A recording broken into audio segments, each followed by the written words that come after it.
The confidence, जो आत्मविश्वास है समाजवादी पार्टी के नेताओं का, वो बढ़ गया। आपको क्या लगता है कि बाबा को ये जो बोला गया उनके ही विधायकों द्वारा, भाजपा नेताओं द्वारा कि भाई हमारी कोई सुन नहीं रहा, तो बाबा ने कहा ठीक है, अगर तुम्हें ऐसा लगता है तो लो अफसरों पे एक्शन। समाजवादी पार्टी का क्या कहना है? So what's your view point? क्योंकि सबको पता है दिल्ली की सड़क तो वाया लखनऊ आएगी 29 में। जी ओवर टू यू पार्टी जी। मैप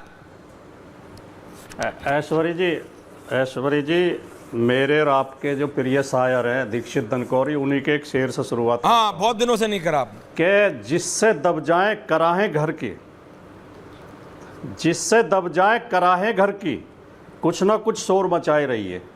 ये जो भारतीय जनता पार्टी की कवायद है कि 104 अफसरों की लिस्ट लेकर योगी जी जा रहे हैं, कुछ होगा, कुछ सस्पेंड होंगे, कुछ हटाए जाएंगे, ये सिर्फ इनके घर की जो कराहें हैं उन्हें दबाने के लिए, शोर बचाने का, लोगों को गुमराह करने के लिए है।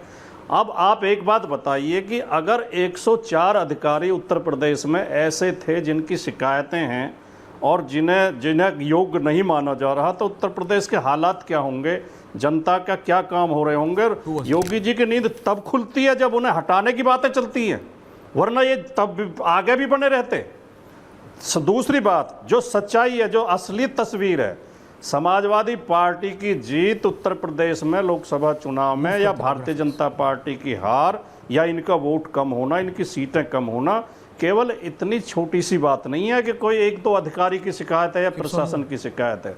सच्चाई यह है कि भारतीय जनता पार्टी की जो नफरत की, कट्टरवाद की, घोर जातिवाद की राजनीति है, संविधान विरोधी राजनीति है, न्याय विरोधी राजनीति है, वो बेनकाब हो गई है। उस उत्तर प्रदेश की जनता समझ चुकी है कि ये पार्टी जातियां देखकर नियुक्ति करती है, जातियां देखकर ट्रांसफर करती है, जातियां देखकर सम्मान करती है, और ये हिंदू मुस्लिम को लड़ा कर वोट हासिल करती है।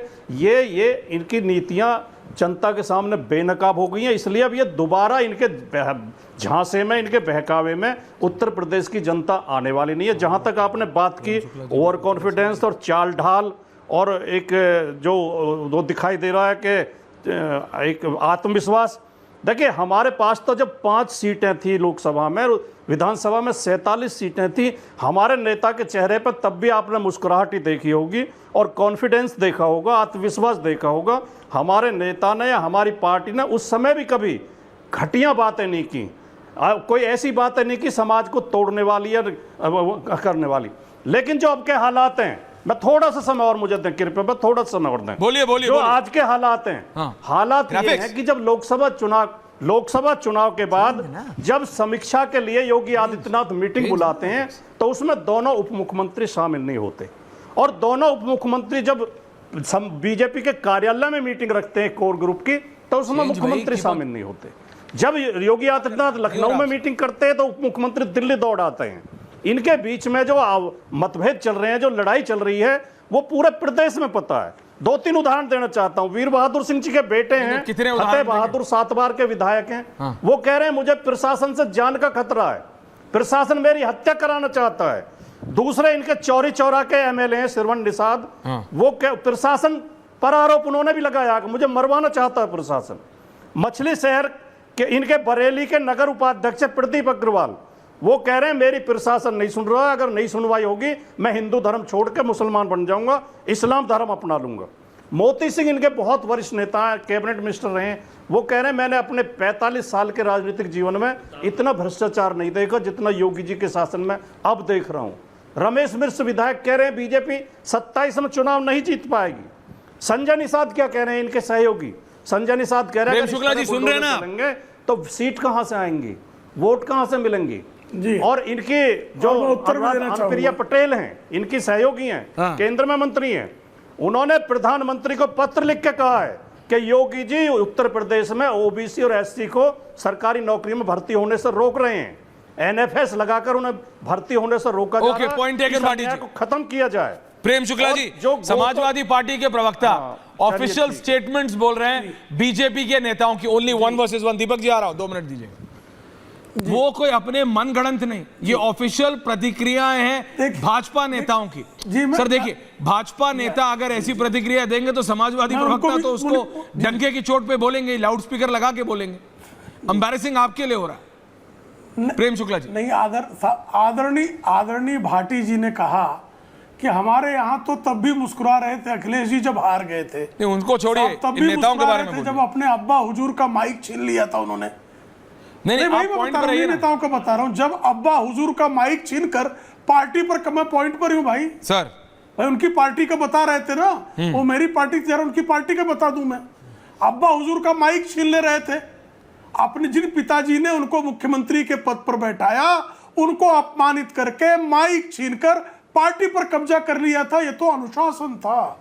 चाचा को पार्टी से निकाल दिया था, ये तो अनुशासन था। राम गोपाल जी, शिवपाल जी एक दूसरे के विरुद्ध बोल रहे थे, ये तो अनुशासन था। देवेंद्र प्रताप सिंह इनके तब एमएलसी हुआ करते थे, वो गए अखिलेश जी के पास, कहा कि पीसीएस में सिर्फ यादव समाज के लोग कैसे सिलेक्ट हो गए हैं, इसकी जांच हो। तो अखिलेश ने कहा मैं यादवों को नियुक्त करूंगा, आपको जो करना हो करो। उन्होंने प्रणब मुखर्जी राष्ट्रपति को पत्राचार करके समाजवादी पार्टी के खिलाफ जो है बाकायदा जांच करवाई और पार्टी छोड़कर चले आए।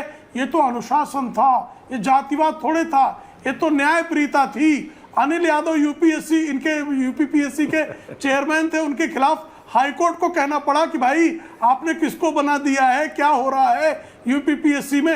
ये तो न्याय था साहब। जातिवाद तो बिल्कुल दूर दूर दूर तक जातिवाद। लेकिन प्रेम शुक्ला जी, तो सांप्रदायिक सौहार्द, प्रेम शुक्ला जी बिल्कुल मान लिया। कह रहा था देखिए, मुजफ्फरनगर में सिर्फ मुसलमानों को जो है दीपक जी का राहत, मतलब इससे अधिक विकृत सांप्रदायिकता क्या हो सकती है? हर्षवर्धन जी सुन रहे हैं आतंकवादी को प्रेम शुक्ला जी देकर कि मुसलमान प्रेम शुक्ला जी, रामलला के प्राण, रामलला की मूर्ति को जो है उड़ाने के लिए आतंकी हमला करने वाले बाबर वंशियों को सिर्फ मुसलमान है इसलिए छोड़ देना और उनको कालांतर में जो है मृत्युदंड हुआ, इससे अधिक विकृत घटिया सांप्रदायिकता का उदाहरण क्या हो सकता है? Okay, Prem Shukla ji point taken, बिल्कुल नहीं हो सकता। मैंने आपकी बात मानी। प्रेम शुक्ला जी, आपने जो जो कहा मैंने मान लिया, इसीलिए जनता ने।